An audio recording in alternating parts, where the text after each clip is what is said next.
നമുക്ക് ആദർശിന്റെ നയനയുടെയും ഇന്നത്തെ നല്ലൊരു കഥ കേട്ടാലോ? വീഡിയോ ഇഷ്ടപ്പെടുവാണെങ്കിൽ ഒന്ന് ലൈക്ക് ചെയ്ത് ഹൈപ്പ് ചെയ്യാൻ മറക്കരുത് കേട്ടോ. അങ്ങനെ നമ്മൾ കാണുന്ന ഒടുവില് നവീന് അനാമികയെ വേണുവിനെ കാണാനായിട്ട് വരുന്നുണ്ട്. പിന്നീട് അവരോട് പറഞ്ഞു, ഒരു കാര്യം ഞാൻ പറയാം, ഞാൻ കാര്യങ്ങളൊക്കെ സംസാരിച്ച് സെറ്റാക്കി വെച്ചിട്ടുണ്ട്. ഇനിയിപ്പൊ നിങ്ങള് അനിയുടെ എൻഗേജ്മെന്റ് കഴിയുന്ന ഉടനെ മൂർത്തി സാറിനെ ഒന്ന് വിളിക്കണം. പിന്നെ നിങ്ങൾ പൈസയെക്കുറിച്ചുള്ള കാര്യങ്ങളൊക്കെ സംസാരിക്കണമെന്ന് പറഞ്ഞു.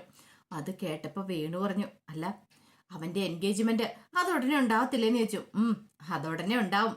ഇത് എനിക്ക് ഇങ്ങനെയൊന്നും ചെയ്യാൻ പാടില്ലാത്ത, ഞാൻ ഒരിക്കലും നിങ്ങളോടൊപ്പം ഇങ്ങനെയൊന്നും വന്ന് പറയാൻ പാടില്ലാത്ത, പക്ഷെ പറയാതിരിക്കാൻ പറ്റില്ലല്ലോ, അതുകൊണ്ട് മാത്രം ഞാൻ നിങ്ങളുടെ അടുത്തേക്ക് വന്നതുപോലും.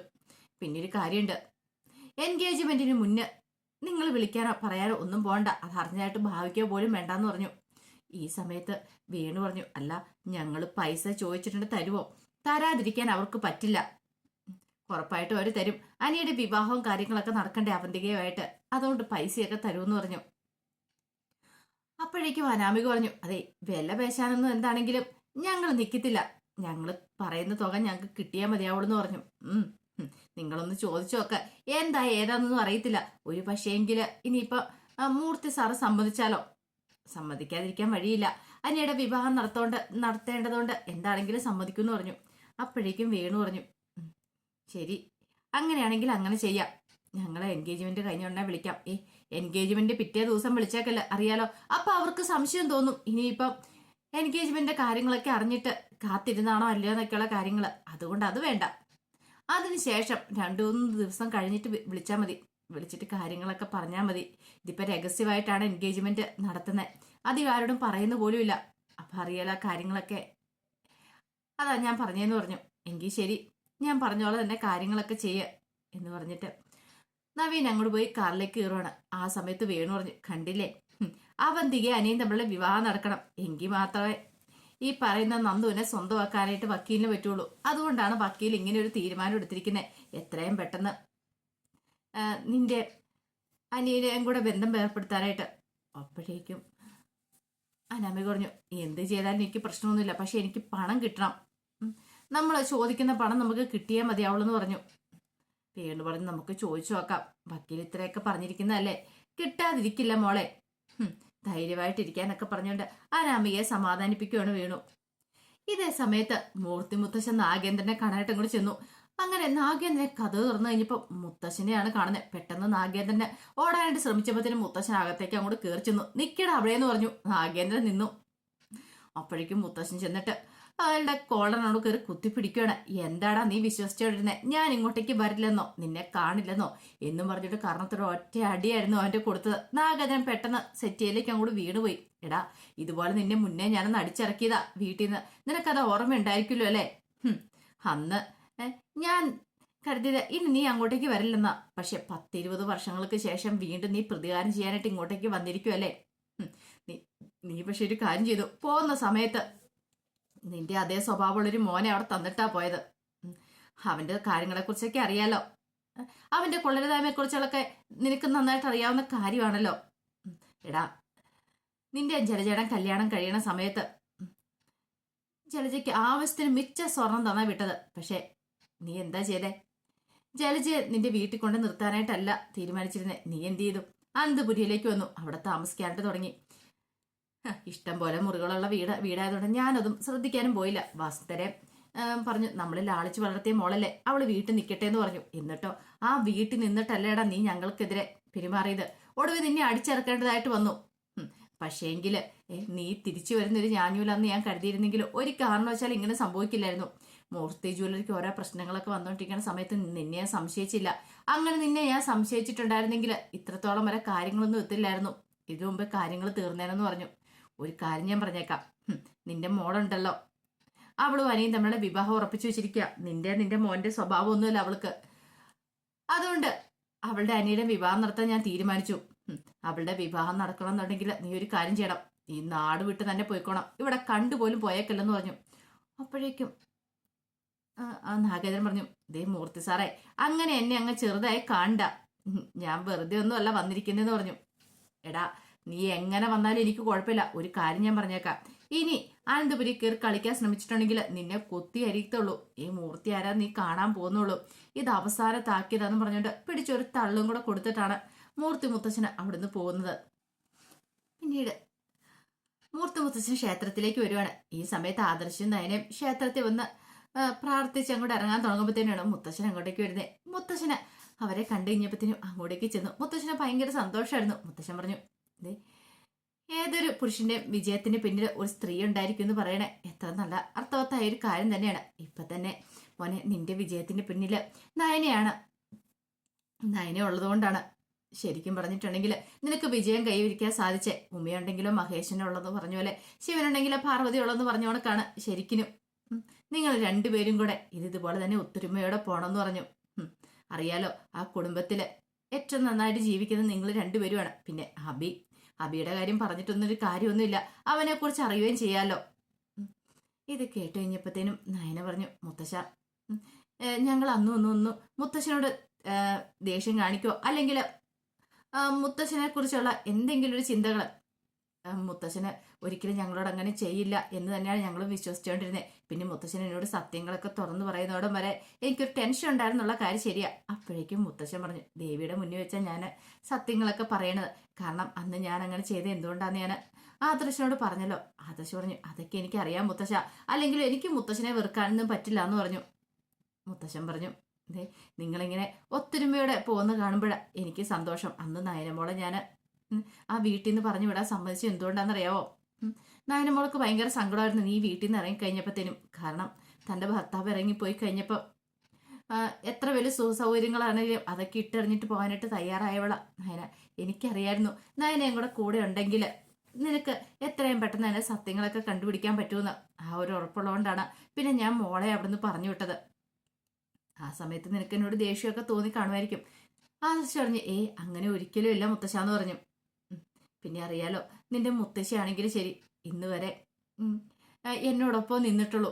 ഒരിക്കൽ പോലും എന്നെ ഒരു കുറ്റപ്പെടുത്തോ അല്ലെങ്കിൽ അതങ്ങനെ വേണ്ടിയിരുന്നില്ല ഇങ്ങനെ വേണ്ടിയിരുന്നില്ല അങ്ങനെയൊന്നും പറഞ്ഞിട്ടില്ല. കാരണം അവർക്കറിയാം ഞാൻ ചെയ്യുന്ന കാര്യങ്ങൾ എത്രത്തോളം ശരിയാന്നുള്ള കാര്യങ്ങൾ.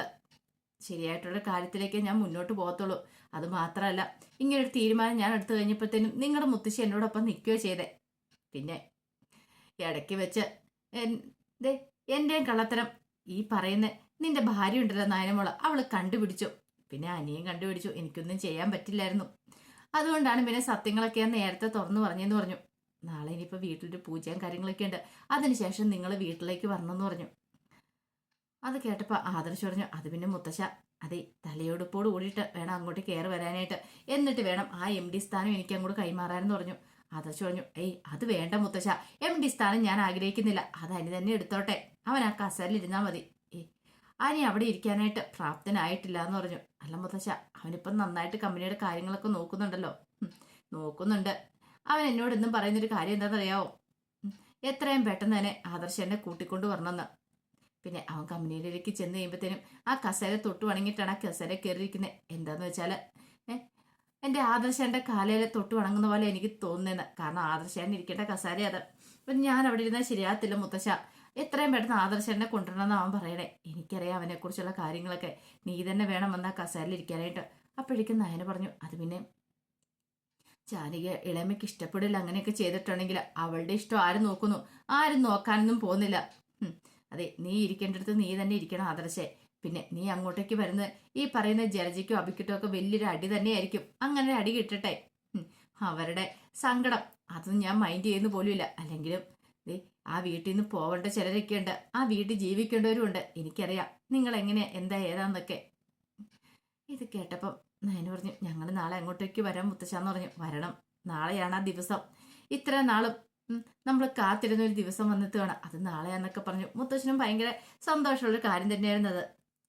ഇതേ സമയത്ത് അനന്തപുരി വീട്ടില് ഭയങ്കര സന്തോഷത്തിലായിരുന്നു ജയനും അജയനും ഒക്കെ. അങ്ങനെ ജയൻ കൊണ്ടുവന്ന സ്വീറ്റ്സ് ഒക്കെ കൊടുക്കുന്നുണ്ട് അജയനും ദേവേനിക്കും ഒക്കെ. എല്ലാവർക്കും ഭയങ്കര സന്തോഷം തന്നെയായിരുന്നു. ആ സമയത്ത് അജയൻ പറഞ്ഞു, ശരിക്കും പറഞ്ഞാല് നയന ഉള്ളതുകൊണ്ടാണ് ഈ വിജയം ഉണ്ടായത്, ഒന്ന് ഓർത്തു നോക്കി. അപ്പോഴേക്കും ദേവേനി പറഞ്ഞു, അത് ശരിയാ, എൻ്റെ മോള് കഷ്ടപ്പെട്ട് ബുദ്ധിമുട്ടി ഇരുന്ന് വരച്ചുകൊണ്ടാണ് ഈ വിജയം നമുക്ക് കൈവരിക്കാൻ സാധിച്ചേ. അപ്പോഴേക്കും മുത്തശ്ശി അങ്ങോട്ടേക്ക് വന്നു. മുത്തശ്ശിക്ക് സീഡ്സും കാര്യങ്ങളൊക്കെ കൊടുക്കുകയാണ്. ആ സമയത്താണ് ക്ഷേത്രത്തിൽ പോയ മുത്തശ്ശൻ അങ്ങോട്ടേക്ക് വരുന്നത്. മുത്തശ്ശൻ വന്നു കഴിഞ്ഞപ്പം ജയൻ കൊണ്ട് സീറ്റ്സ് കൊടുത്തു. അപ്പോഴേക്കും മുത്തശ്ശൻ ചോദിച്ചു, ഇതെന്താ? അല്ല, നമ്മുടെ കമ്പനിക്ക് നിസാര വിജയമൊന്നും അല്ല കൈവന്നിരിക്കുന്നേ. അങ്ങനെ തകർന്ന് കിടന്ന കമ്പനി വീണ്ടും ഉയർത്തെഴുന്നേറ്റ് വന്നില്ലേ അച്ഛാ. അപ്പൊ അതിന്റെ ഇതൊക്കെ ആയിട്ട് സീഡ്സ് ഒക്കെ തരാന്ന് വിചാരിച്ചു എന്ന് പറഞ്ഞു. അപ്പോഴേക്കും മുത്തശ്ശൻ പറഞ്ഞു, അതെന്താണല്ലോ ആയിക്കോട്ടെ. നാളെ ഇനി എന്താണെങ്കിലും ഈ വീട്ടിലൊരു പൂജ ഉണ്ടെന്ന് പറഞ്ഞു. എല്ലാവരും പൂജയ്ക്ക് വേണ്ടി റെഡി ആവണമെന്ന് പറഞ്ഞു. അത് കേട്ട് കഴിഞ്ഞപ്പോൾ ദേവേനെ പറഞ്ഞു, അല്ലച്ചാ, ഇത്തരം വലിയ വിജയങ്ങളും കാര്യങ്ങളൊക്കെ ഉണ്ടായതല്ലേ, അപ്പം നായനമോളെ, ആദർശ് മോനെ ഒന്ന് വിളിക്കണ്ടേ ഇങ്ങോട്ടേക്ക്? വിളിക്കാനോ? എന്തിന്? അല്ല, നായനമോള് കാരണമല്ലേ. ഓ അങ്ങനെ. അതെ, ഞാൻ അങ്ങനെ വിശ്വസിക്കുന്നില്ല എന്ന് പറഞ്ഞു. അപ്പോഴേക്കും അജയൻ പറഞ്ഞു, അതെങ്ങനെ ശരിയാവോ വെച്ചാ? നായന ഉറക്കളച്ചിരുന്ന് വരച്ചുകൊണ്ടല്ലേ ഈ വിജയം കൈവരിക്കാൻ നമുക്ക് സാധിച്ചേ. അതെ, അതെന്തേലും ആയിക്കോട്ടെ. പക്ഷേങ്കില് കമ്പനിയുടെ MD സ്ഥാനത്തിരിക്കുന്ന ആളാരാ? അതനിയല്ലേ.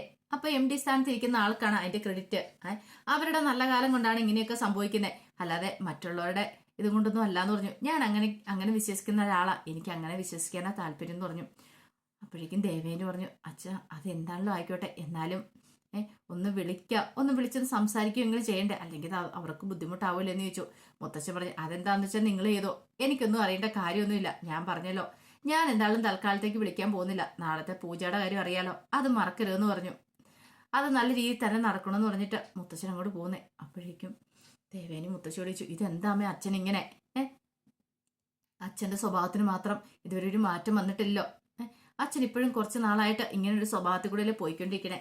വസ്നേഹ മുത്തശ്ശി പറഞ്ഞു, അത് നിങ്ങൾക്ക് അറിയത്തില്ലാത്തോണ്ടാ, നിങ്ങളുടെ അച്ഛനെ നിങ്ങൾക്ക് അറിയത്തില്ലാത്തോണ്ടാന്ന് പറഞ്ഞു. അങ്ങനെ വസ്നേഹ മുത്തശ്ശി അങ്ങോട്ട് പോയി. ആ സമയത്ത് അജയൻ പറഞ്ഞു, നമുക്കിതൊന്ന് ആഘോഷിക്കണ്ടേ വിജയം? ഒരു കാര്യം ചെയ്യാം, നമുക്ക് ആദർശിന്റെ അരിയിൽ പോയി കേക്ക് കട്ട് ചെയ്താലോ? ദേവേന് പറഞ്ഞു, അത് പിന്നെ അച്ഛൻ അറിഞ്ഞു കഴിഞ്ഞിട്ടുണ്ടെങ്കിൽ പ്രശ്നമാവത്തില്ലേ? പ്രശ്നമോ? അതെന്ത് പ്രശ്നമാവാനായിട്ട്? അങ്ങനെ പ്രശ്നമൊന്നും ആവാൻ പോകുന്നില്ല, നമുക്ക് അങ്ങോട്ട് പോവാന്ന് പറഞ്ഞു. അല്ലെങ്കിൽ പിന്നെ അവർക്ക് വലിയ സങ്കടം ആവത്തില്ലെന്ന് ചോദിച്ചു. അങ്ങനെ അവർ ആ തീരുമാനങ്ങളൊക്കെ എടുക്കുവാണ്. ഈ സമയത്ത് നാഗേന്ദ്രൻ്റെ അടുത്ത് ഡേവിഡ് വന്നിട്ടുണ്ടായിരുന്നു. അങ്ങനെ ഡേവിഡും നാഗേന്ദ്രനും കൂടെ സംസാരിക്കുന്ന സമയത്ത് നാഗേന്ദ്രൻ പറഞ്ഞു, എന്നാലും ഇതുപോലെ ഒന്നും സംഭവിക്കുന്ന ഞാൻ പ്രതീക്ഷിച്ചില്ലല്ലോ ഡേവിഡെ.